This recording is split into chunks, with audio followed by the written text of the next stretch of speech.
Eu tinha um chefe que dizia que ele não comprava Vale porque ele não era tatu. Ou seja, ele queria fazer uma referência aí a não fazer buraco no chão ou alguma coisa. Mas brincadeiras à parte, eu vim aqui falar sobre a Vale, que vem caindo muito nos últimos tempos e o porquê que as ações da Vale vêm caindo dessa maneira, né? Primeiro que a Vale saiu ali de um patamar de cerca de R$ 130 o minério de ferro para menos de R$ 100 ou próximo de R$ 100 nos últimos dias. E isso foi o principal motivo que fez a Vale e a Bradespar, que é a controladora da Vale, caírem junto com o preço do minério de ferro. Obviamente, como uma produtora de commodity, ela acaba oscilando muito junto com o preço do seu produto de referência, né? A Vale produz ainda muitos outros minerais, mas o minério de ferro segue sendo o principal e ela ainda tem a cotação da ação muito, muito relacionada com a variação do preço do minério de ferro. Mas aí, o que é importante é a gente entender por que o minério de ferro está caindo, né? É muito difícil prever, assim, o comportamento de commodities, e isso faz com que, inclusive, muitos gestores optem por ficar de fora dessas teses.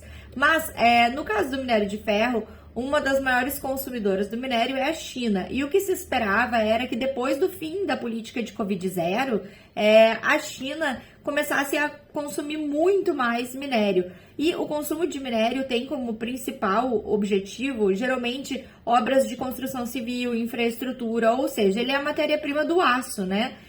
Não apenas do aço de construção civil e infraestrutura, mas também de outros tipos de aço, como aços planos, que servem, entre outros, para veículos, eletrodomésticos.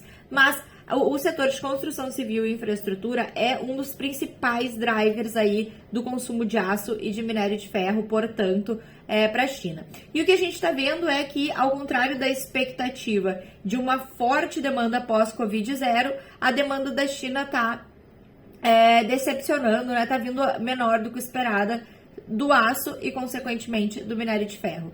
Isso que a gente está agora na temporada que seria o pico aí do consumo chinês. Então, é uma decepção no momento de alta de consumo na China.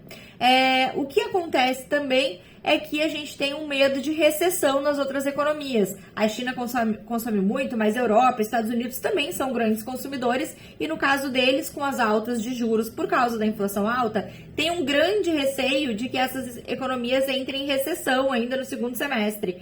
E aí a gente teria, então, uma China crescendo menos, né? Lembrando que o PIB da China já não cresce lá 2 dígitos como antigamente, apesar de, claro, a base da economia ser muito maior.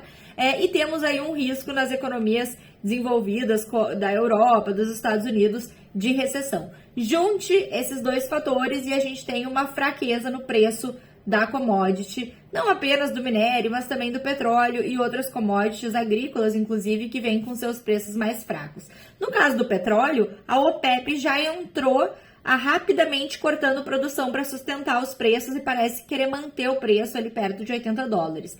Mas, claro, isso também não é uma garantia. E no caso do minério de ferro, a dinâmica é um pouco diferente, não tem a OPEP para fazer movimentos bruscos, como foi no caso do petróleo. Mas o petróleo é papo para outro vídeo, pessoal. E se vocês gostaram desse vídeo, curtam, comentem aí.